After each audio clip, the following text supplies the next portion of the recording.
Gym supplements. Where do you get yours from? In this day and age, there's so many different places you can get them from, and that's a very common question. People ask me, where do I get my gym supplements from? What supplements do I actually get? There's so many varieties. So in this video, I'm going to break down the 3 supplements that I recommend and I personally get from Amazon, because everybody has access to Amazon and it's so easy. I guarantee you wouldn't be able to guess the third one. Why pick Amazon? Why would you choose Amazon for your supplements? Well, number one, they are efficient. They are easy. It's easy to use and everybody has access to it. You get Amazon in the UK, over in the USA, and most places in the world. So most of the time, you can get next day delivery. You don't have to sit there waiting for days or weeks sometimes on these supplement companies to send you what you need. Especially if you're like me and you get to the end of a supplement that you're using without thinking about how long it's going to take for the new delivery to come, then you can easily just go on Amazon and get next day delivery, especially if you've got Prime, and boom, it's there, replenned. The fucking workout!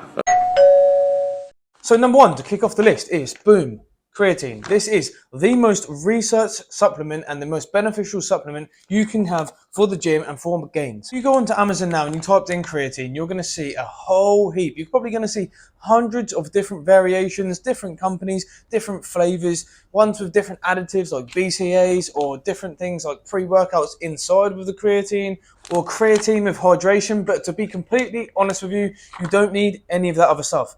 Creatine is creatine. It doesn't matter if it's a naughty boy brand, which is probably going to be super high price, or if it's just a Peak Supplements brand. Another thing to watch out for is when it says micronized. Micronized is often labeled as like an advanced creatine. It's much better for you, but to be honest with you, they're all micronized, and it just means that it's been blended down a bit more, so it's not getting as like gritty when you put it with your water or something like that. Okay. So creatine is creatine, and because of that reason, you want to actually aim for what is going to be the most beneficial with the price. When you're looking along and you're seeing cheaper ones, which are like, I don't know, 15, 10 pounds sometimes, that's usually because they're in a smaller serving. So me personally, I will go for this Peak Supplements brand. I'm going to get a kilogram of plain for under £19. That's 1 kilogram. That's 1,000 milligrams. That's many, many servings in comparison to a cheaper one, which is going to be added in, I don't know, some Himalayan salt and calling it hydration creatine or something like that. Well, this one, what I've got right here, is actually a passion fruit flavored one. And it literally tastes like juice. It tastes like passion fruit juice. Yes, it's going to be slightly gritty because that's just the substance of creatine. Looks like you're enjoying yourself. However, that's under £20. Under £20 for a whole kilogram of creatine, which is going to last you for absolutely months. So that's number one, and that's the top of my list. Number 2 is going to be pre-workout. Pre-workout, unfortunately, is a completely different ballgame to creatine. You might ask, why don't I just get a pre-workout which has got creatine in it? Well, for one, I want to have creatine every single day. You do not need to cycle off of creatine. It's actually in red meats, steak, chicken, other things that I'm having every single day anyway. It's not something that I need to cycle off of. Therefore, on my rest days, when I don't want to be having 300 to 400 milligrams of caffeine, I still want to be getting in my creatine. So I like to have that separate. Also, a lot of cheap pre-workout brands have creatine in them because that's an easy and cheap way for them to bulk out their product without including other good ingredients. I just want to say I have tried absolutely hundreds of different pre-workouts over the years and during my bodybuilding career.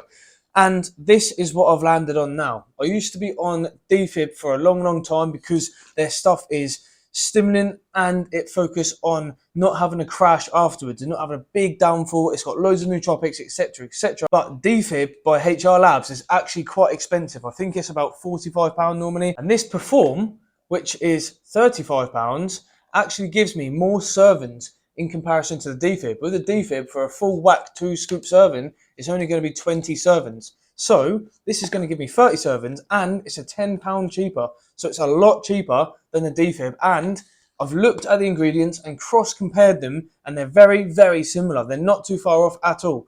So this is what I would recommend personally if I was to go for a pre-workout, and you can get it off Amazon. So again, it's easy. You can get the creatine and the pre-workout in the same place.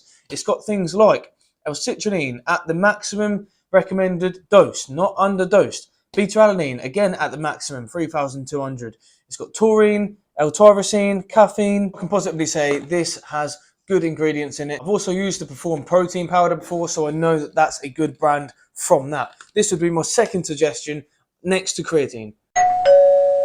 And the one that you probably wouldn't have guessed, magnesium. I know you're probably expecting me to say protein powder. However, I don't really have too much protein powders nowadays. If I can get my protein intake through my food, then I'll do so.